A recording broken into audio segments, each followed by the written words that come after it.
Hey guys, welcome back to my channel and happy November. Today is November 1, so it is officially the first day since Inktober has ended. If you haven't been watching my channel or if this is your first time seeing one of my videos, I did Inktober this year in 2018, and I made my own prompt list, and that's actually the illustration that you see me working on right now was part of my Inktober challenge. But yeah, I made my own prompt list that had 31 fruits and vegetables. I'm going to talk more about that in this video.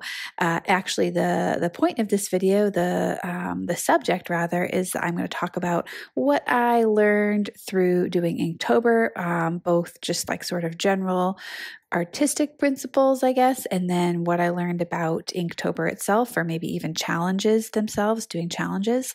So first off, just a little bit about this illustration. As I mentioned, this was one of the ones that I did for Inktober. So as with the other Inktober illustrations, which you'll hear more about in a minute, that was done in right around 30 minutes. And this, I think, was my favorite piece of all of the Inktobers.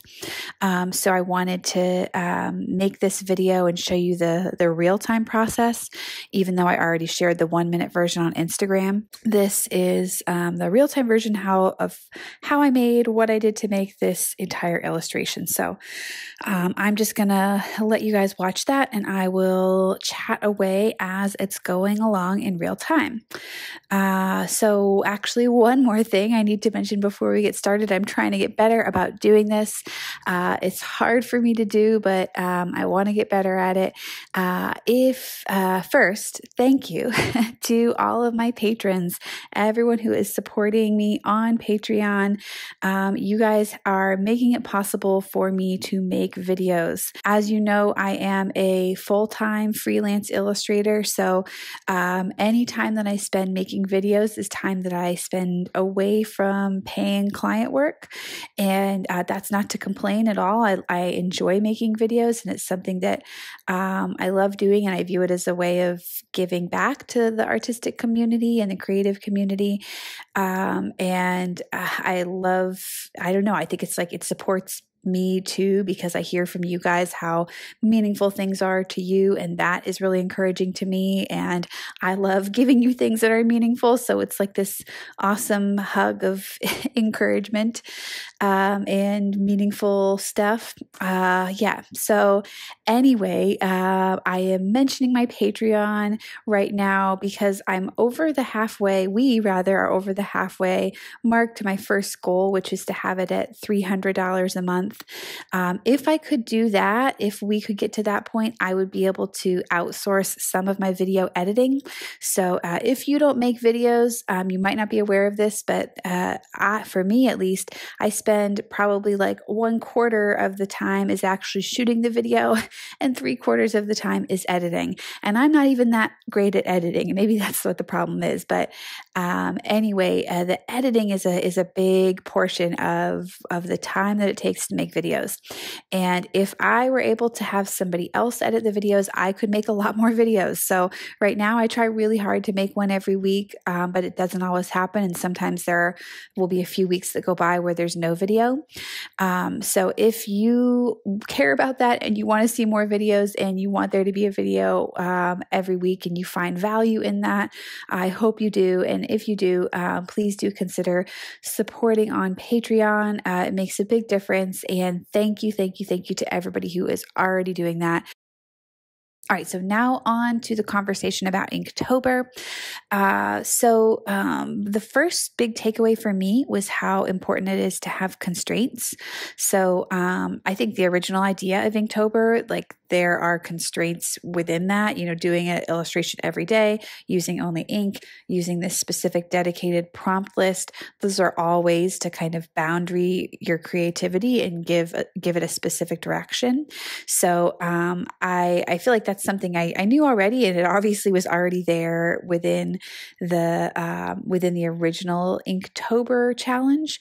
But for me, it was important to have my own constraints, I guess, and constraints that worked for me. So with this project, I decided that I was going to do all fruits and vegetables. I knew I wanted it to be something that was a subject matter that I was comfortable with, because for me, I knew it was, in order to be able to do it and keep up, full-time client work, I was going to need to do it in a relatively short period of time. Initially, my hope was to do it in 15 minutes a day, but that was just not realistic. So I decided on 30 minutes a day, and I decided that after I did a few trial runs. So I kind of came up with my rough concept that I wanted it to be fruits and vegetables, and then I did probably half a dozen or so trial runs. This is back in August. And I did that to see how long it would actually take me to make one of these pieces. So once I realized that 15 minutes was really unrealistic and that it was actually going to be closer to 30, I set on that as a goal that I wanted it to be 30 minutes. And then I had fruits and vegetables, but that still seemed like really big and broad to me. So I've always been really interested in the inside of things and how things look when they're cut open, like a slice of cake or a half of an apple, or I even sometimes will imagine like what it would look like if you cut an ice cream cone in half or something. So I decided to do cross sections. So just like taking a fruit and cutting it in half, the round way. I don't know if there's an official name for that, but basically like if you could if the fruit or vegetable could be round and cut it in half that way. I hope that makes sense. So I brainstormed a whole list of what would work for that. And I came up with my list, and I knew I was going to do 30 minutes, and I knew, there were going to be these round fruits and vegetables. And I also, when I was experimenting, I had experimented with different materials, and I had tried some fine liner, and I decided that for me, the best way to incorporate ink was going to be with brush pens.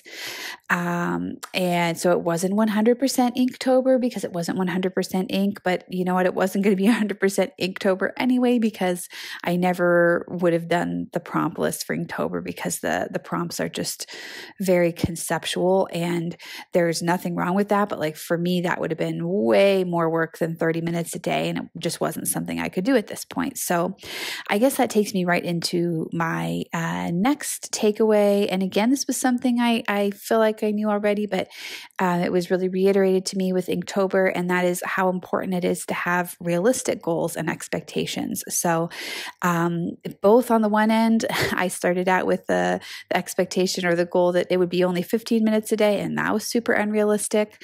But in the past, when I've done Inktober or done like 2 days of Inktober, because that's what it's always been, I have had very unrealistic goals on the other end, like thinking I'm going to do some big 2 or 3 hour illustration every single day, or maybe not even like a specific time goal, but just saying, yeah, I'm going to do the actual Inktober prompt list and not having any plan for it. So having those constraints made it possible for me to have the realistic goals and expectations. And that again takes me very nicely into my next learning, which was that it was super important for me to plan and get started ahead of time. So I know already that some of you, this was a problem for some of you, because you let me know in the comments. But I did not do all of these illustrations in October, and I am 100% okay with that. And that's because it was the only way for me to do Inktober. So in the past, when I've tried to do Inktober, inevitably client work comes up, and that always has to take precedence for me. So I knew in order to be able to do it and to do all 31 days, I was going to need to have a really detailed plan and to have at least a good amount of a foundation laid for me before the month of October even came. So, having that in place, I think honestly was like the key to success for me. I could have had either of the other two things, the constraints and the goals.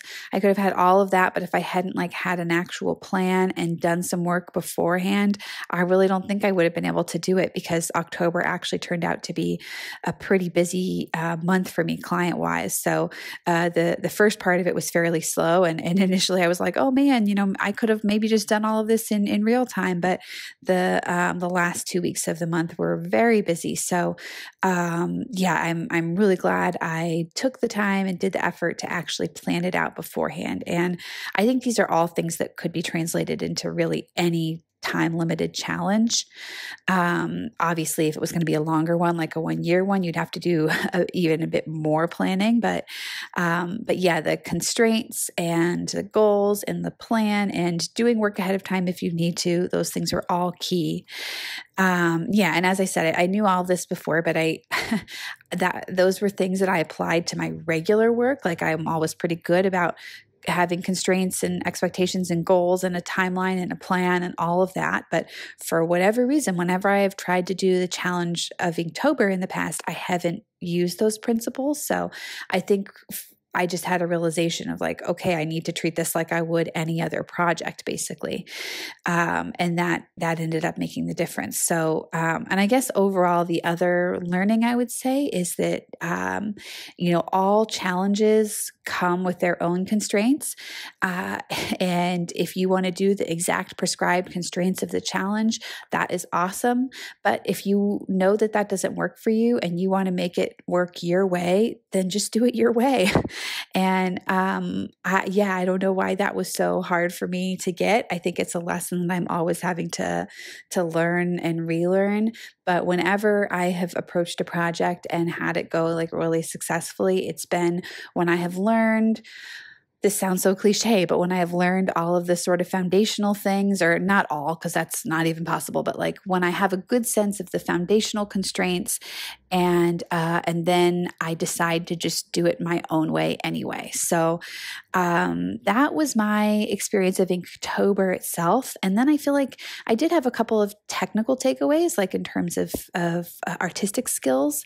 And the first one was just, I was amazed once I had a couple of these under my belt. I was amazed at how much I could get done in 30 minutes. And I've said this elsewhere on social media. I'm pretty sure it was on Instagram. It might have been here though, but I don't think that this is going to dramatically change my process for my typical work, for client work and stuff. It might change it for personal work, but that being said, I was just shocked at how much I could get done in 30 minutes, because for me previously, a quick quote unquote piece would be like 3 hours or more.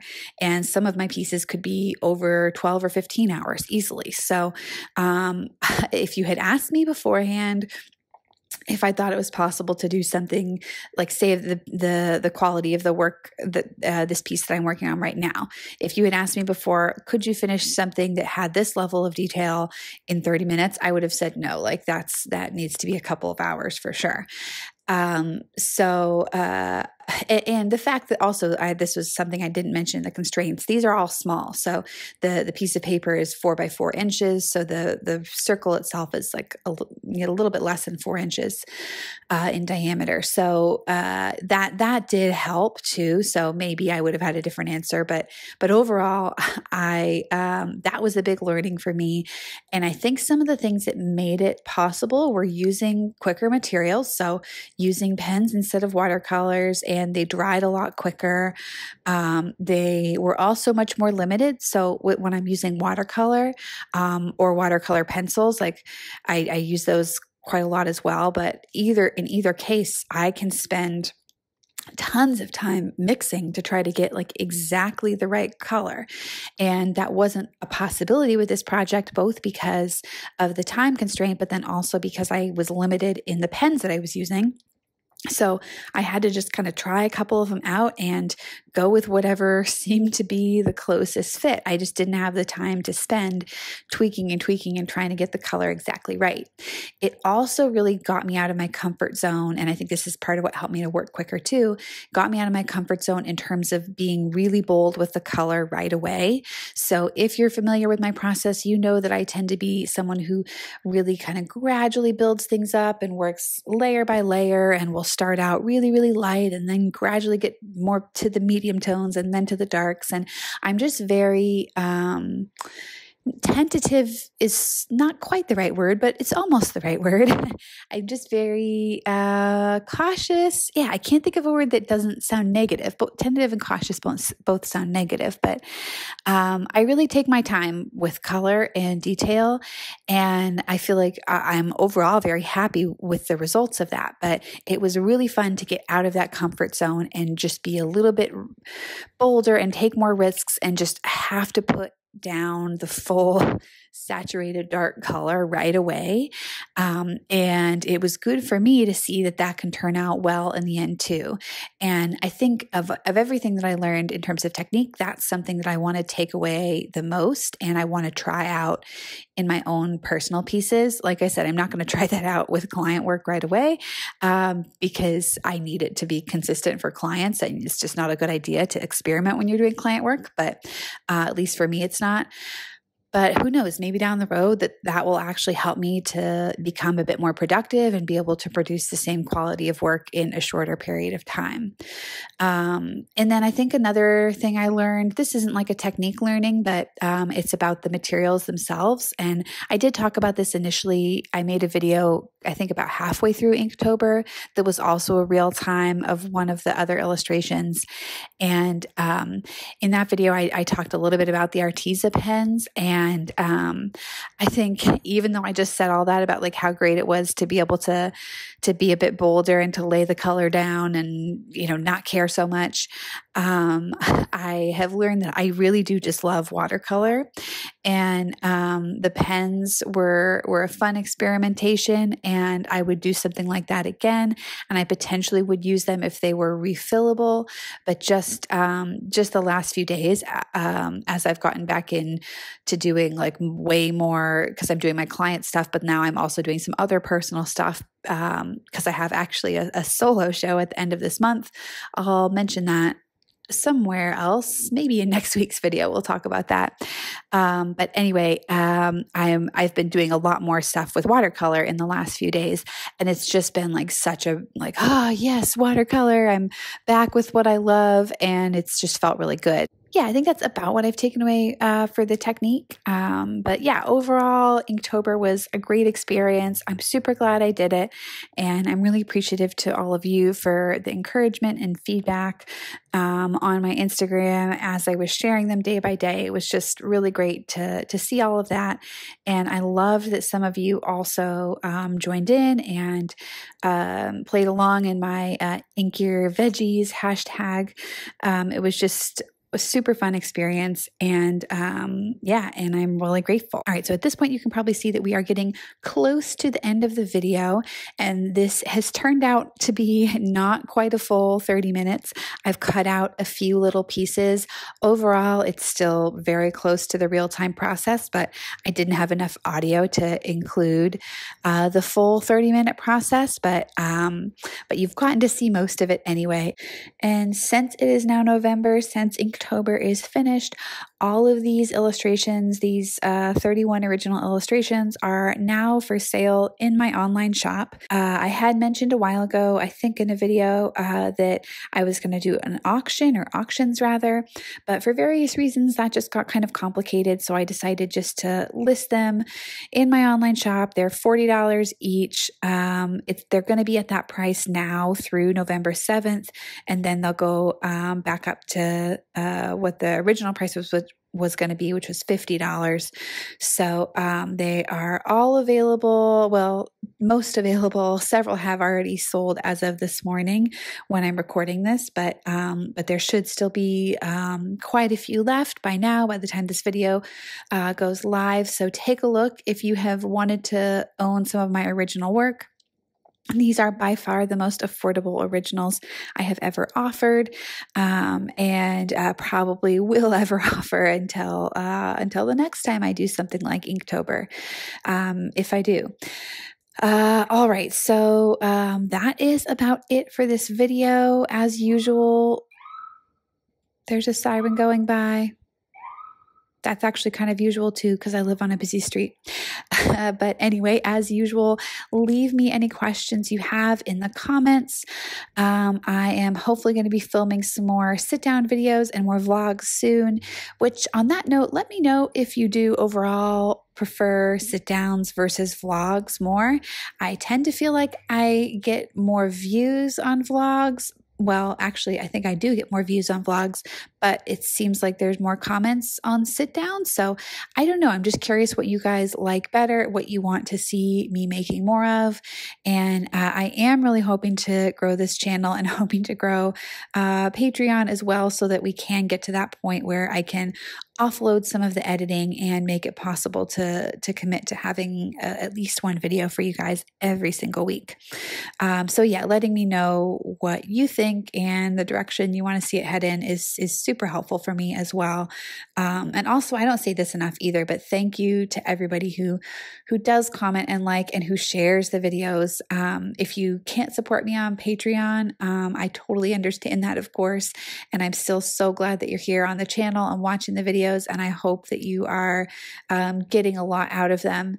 And another way that you can give back, or that you can support the channel if you do find value in that, is just to share the content. So thank you to everybody who is doing that as well.